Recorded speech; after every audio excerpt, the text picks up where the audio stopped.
Manx Radio Sport. Very good evening. Welcome once again to Friday Sport Preview on Manx Radio. Rob Pritchard with you here until 6:30pm, taking a look towards the sporting action this weekend and beyond. So, coming up tonight, the schedule of the 23-24 Manx football season has been announced this week. We hear about those in charge might get around potential challenges of getting games on. FC Isle of Man return to action at the Bowl this weekend after defeat in midweek. We hear from their manager about the latest task ahead. 7 Manx athletes are preparing for the major experience of the 2023 Commonwealth Youth Games getting underway from tonight, and a significant milestone this weekend for the sport of polo on the island. That is all to come this evening.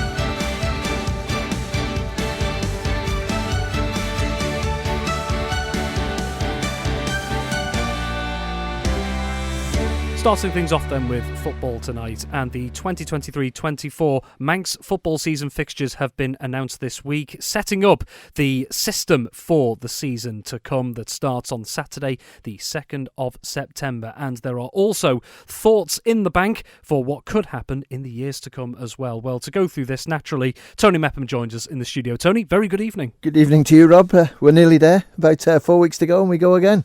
Yeah, not too long now, just under a month away. So let's take a quick look then at the schedule for the 23-24 Manx footballing season. Details of the opening weekend's fixtures, as well as links to the entire season of fixtures, are available at the Manx Radio Sports Hub at manxradio.com. But Tony, there was a lot of discussion around the disruption to the schedule last season with weather and other factors. So how much wiggle room does the FA have this coming season to adapt should it have to? None at all, really, to be honest with you. We've got sort of one just before Christmas, but I did ask as chairman of the League Management Committee that if we could start just before Grand Prix, we could get a couple of games out of the way and possibly a third one, but clubs wanted to start in the first Saturday of September.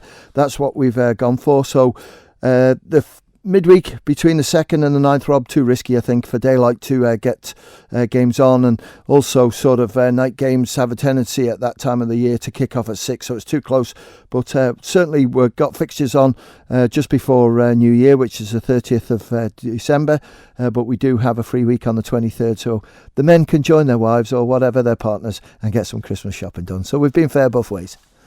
And there's one thing I suppose no one can control as well when it's like, say, the likes of weather that may disrupt things. There are certain pitches that always seem to be more affected than others. No fault of any individual or group in particular, but I suppose what wiggle room is there, not just in terms of the time, but also the pitches that might be available. Yeah, it's quite interesting you bringing that up as well, Rob, because when we discussed this about a month ago, the pitches were really dry. Clubs were saying they were struggling to progress to get them in a state where they could play some football on because they couldn't get the seed on. It was too dry, couldn't get the fertiliser on because there was no moisture. We've had loads of moisture now, and I just wonder how many postponements we would have had over the last 2 or 3 weeks with that weather we've had. But again, it's one of those that you just hope that the work that the guys are doing now, and congratulations to the 26 member clubs who are all getting involved to prepare their pitches, that get them in good condition, and then hopefully it bodes well throughout the season to keep the games running. And just looking ahead as well, there are potential propositions in the air for the season beyond this one, 24-25, and possibly beyond that with regards to the structure of the Manx Footballing League. So within what you can tell us at this point, what are the thoughts around that at the moment? It's public knowledge, so it's out there, and it was quite interesting. A document came out at the AGM on Monday, and I won't pick the individual out because he might be inundated with phone calls, but what was decided by council, which is a member for each club, that the clubs should go away with these sort of suggestions and then come back on the 29th of August and discuss it at length, and it will be at length because it's a massive shift in Manx football. And just to give you a rough idea, Rob, what it is basically next year would run as normal, and then after the 23-24 season, the Premiership, the teams that have sort of managed to stay up will be the Premiership for 24-25. Division 2 will be obviously the 2 teams relegated minus the 2 teams that have got promoted. And then there'll be a Division 3, which will be Combination 1. And then you've got Division 4, which will be Combination 2. Then it all changes again in 24-25 because the 2 teams that finish first and second in Combination 2, which is Div 4, will be promoted to Division 3. The 2 teams that finish bottom and next to the bottom in Div 3 will be relegated to Division 4, and then the 2 top teams in that league will be promoted to Div 2. So basically what could end up is combination sides playing amongst a majority of Division 2 sides. But what can't happen is two teams from the same club cannot be in the same league. And just finally, a two-pronged question on that. What is the overall ambition of a potential idea like this? And I know you've alluded to it already, but when might a decision be made on such an idea? Well, I think we'll pretty well have a good idea how the clubs are thinking on the 29th of August. Then a proposal, if it's sort of okayed with the clubs, because there's no point in putting a rule revision change in if the clubs aren't happy with it.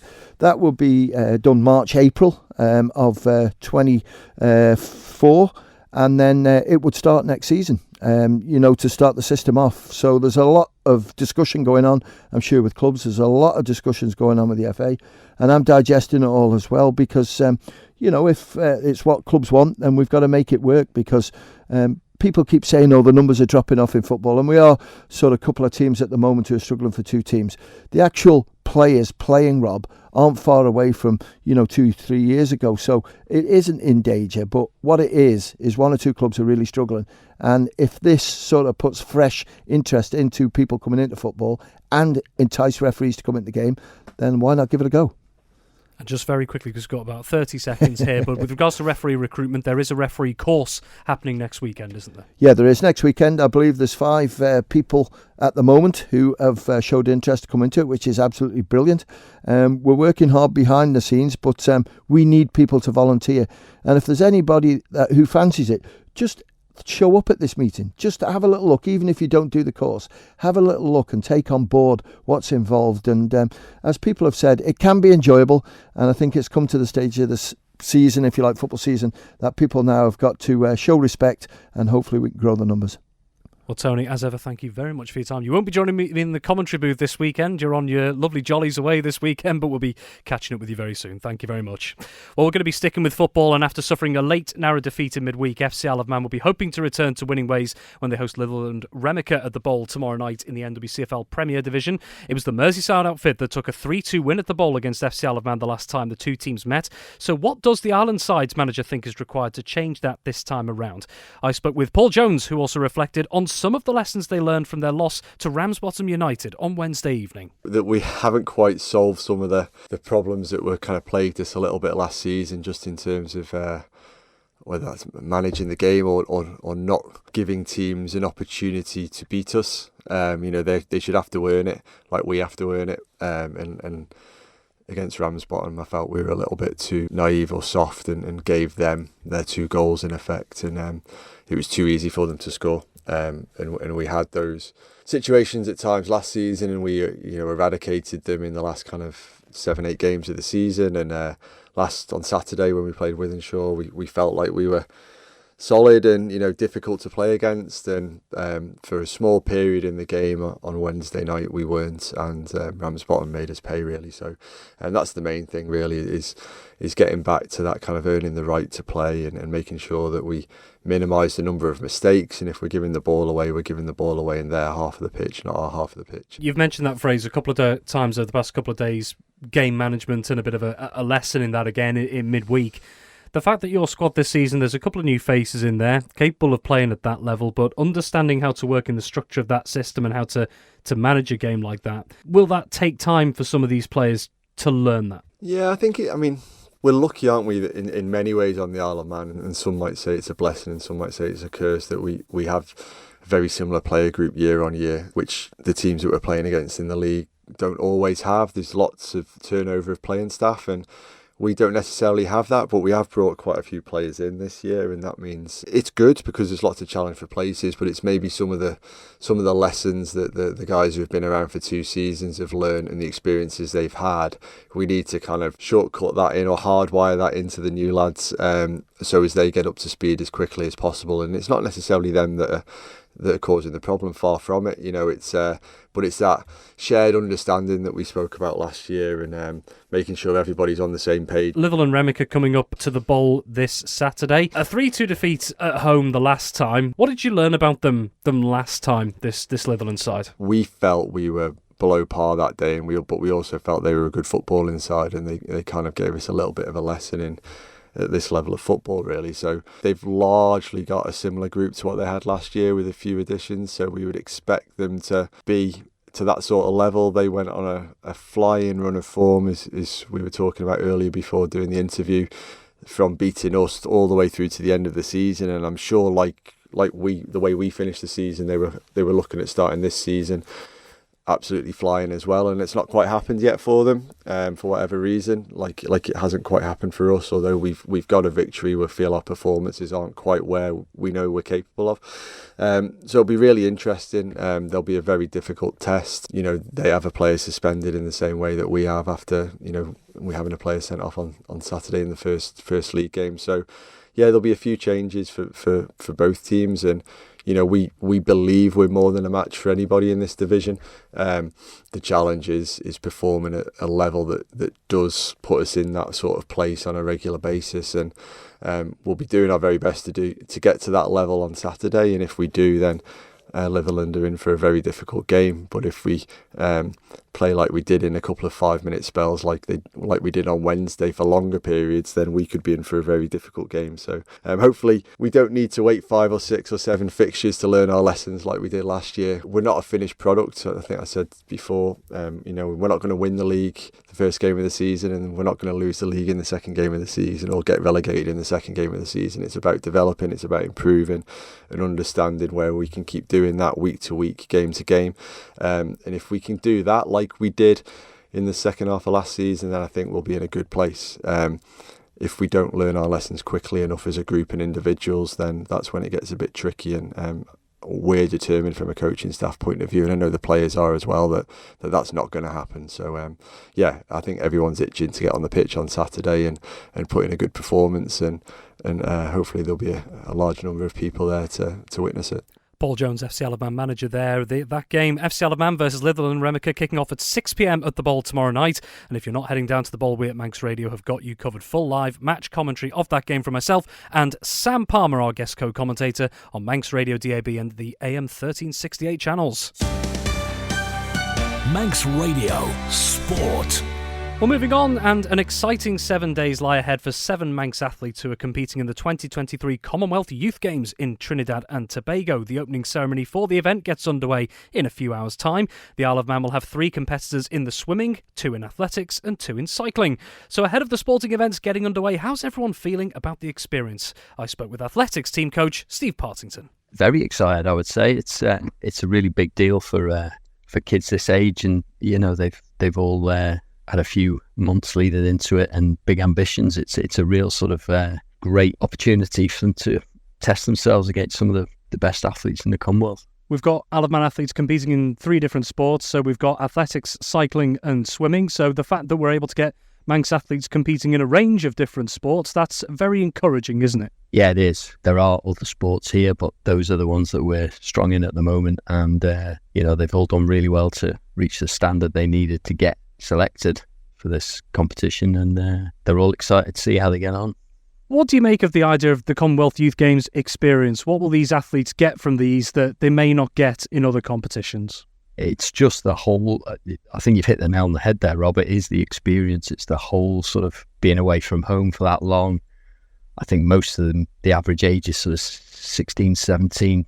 So it's a big deal to go away for 2 weeks. It's a big deal to be thinking about your sport just for 2 weeks.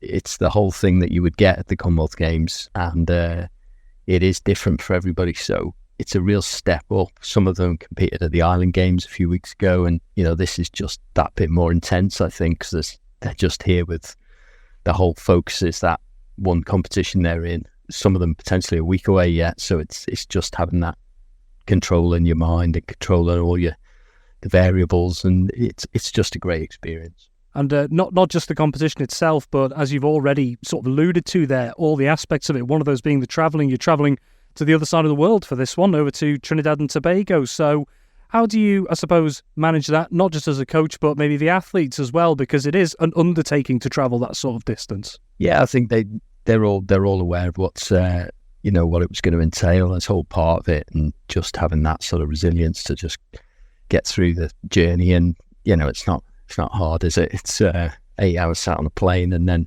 it's just a late night, and then this morning they're up and ready to go. Whether it's just on the athletics side or for all 7 of the Manx athletes taking part, are there any particular objectives as Team Isle of Man that you're taking there, or are you looking to keep things relatively open and focus on the experience?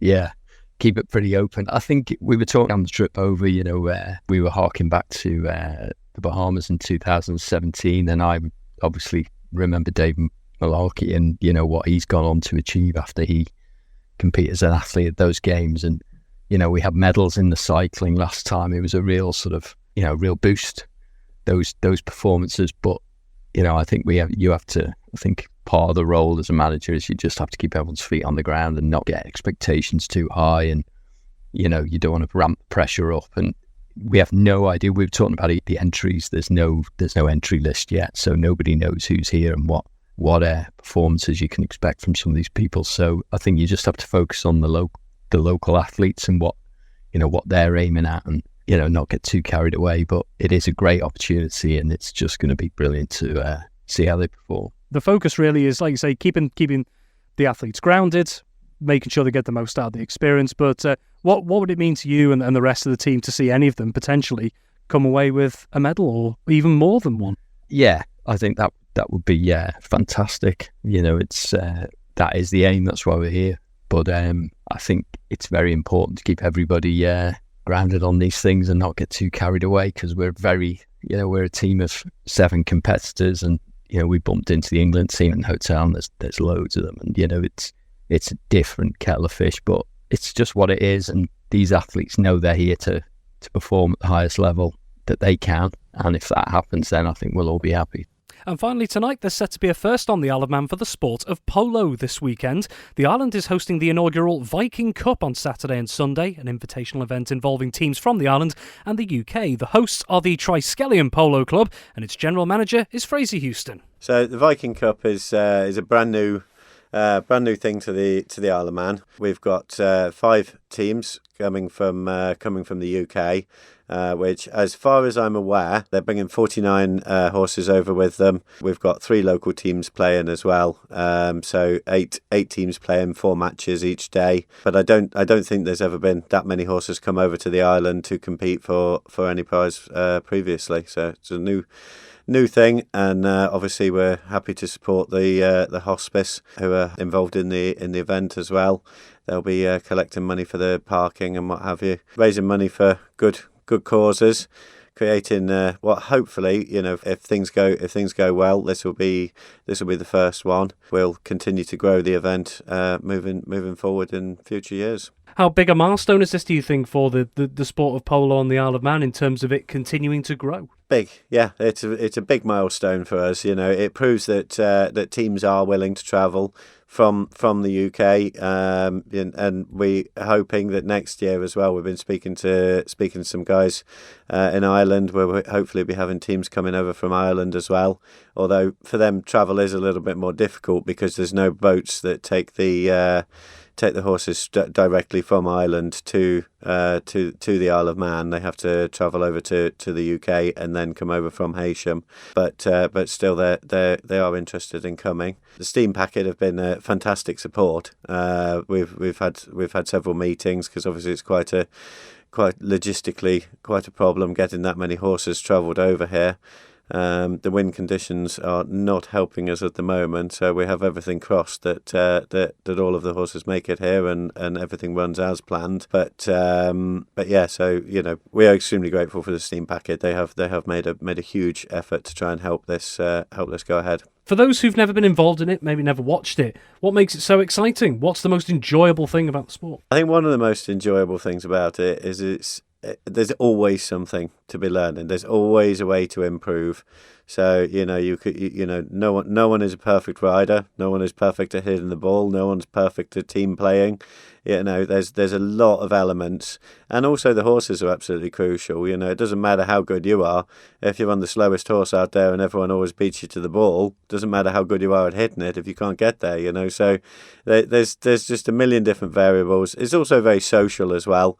Pretty much most of the things that we do finish up with a barbecue and a beer. So it's just really good fun.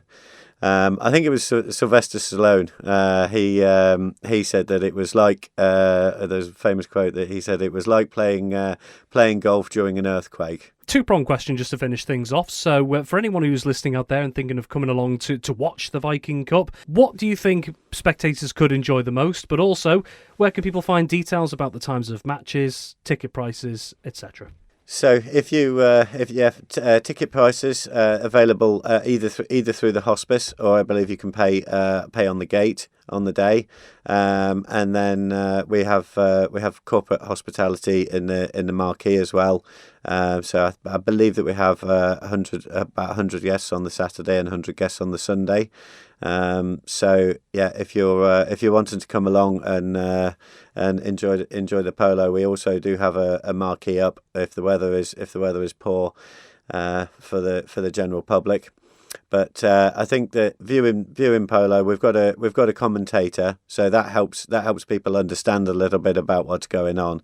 But it's a very, very fast game. It's best way to describe it. It's like rugby on horseback. It's a full contact sport, and these ponies are capable of travelling at speeds of up to 40 miles an hour, and then stop, turn on a sixpence, and be going 40 miles an hour the other way, in only a couple of seconds. So yeah, it's fast and furious, and I think that most people would enjoy watching it. Very quickly as well, just looking at the Triskelion Polo Club as a whole, what are the biggest changes and areas of growth that the club has experienced over time? COVID was not kind to the polo club. That because obviously it's quite an overhead heavy kind of business. There's a lot of horses and they take a lot of looking after. So we've had to change slightly the way that we do things. We don't have as many school ponies as we used to. But if anybody does want to get involved, all they need to do is get in touch with us either through the Facebook page, Instagram, email, or they can phone me on 486 140. And if they're keen to get involved, we'll do our best to make it happen. Manx Radio Sport. Frazer Houston of the Triskelion Polo Club there, and just a final mention tonight, it has been a blistering start for the Isle of Man women's T20 cricket team out of the Women's Continental Cup in Romania today. On the opening day, they've secured back-to-back victories. First off, they beat Greece this morning by 10 wickets with a score of 98 for 0. Lucy Barnett managing a half-century in that game as well, so an excellent batting display from her and teammate Kim Carney. And then they faced the hosts, Romania, in their second game, winning in equally impressive fashion, also by 10 wickets there, with Barnett and Carney also having an unbeaten batting partnership for that game. They're back in action against Malta tomorrow at the event, starting at 10:45am local time. So best of luck to the Isle of Man women's T20 cricket team for the remainder of that tournament, running until Sunday. That's all we have time for now on Friday Sport Preview this week. Many thanks to my guests, Tony Mepham, Paul Jones, Frazer Houston, and looking to the weekend. Hope you have yourselves a very good weekend indeed. Have yourself a wonderful Friday evening, of course, as well. But from me, until next time, it's bye for now. The nation's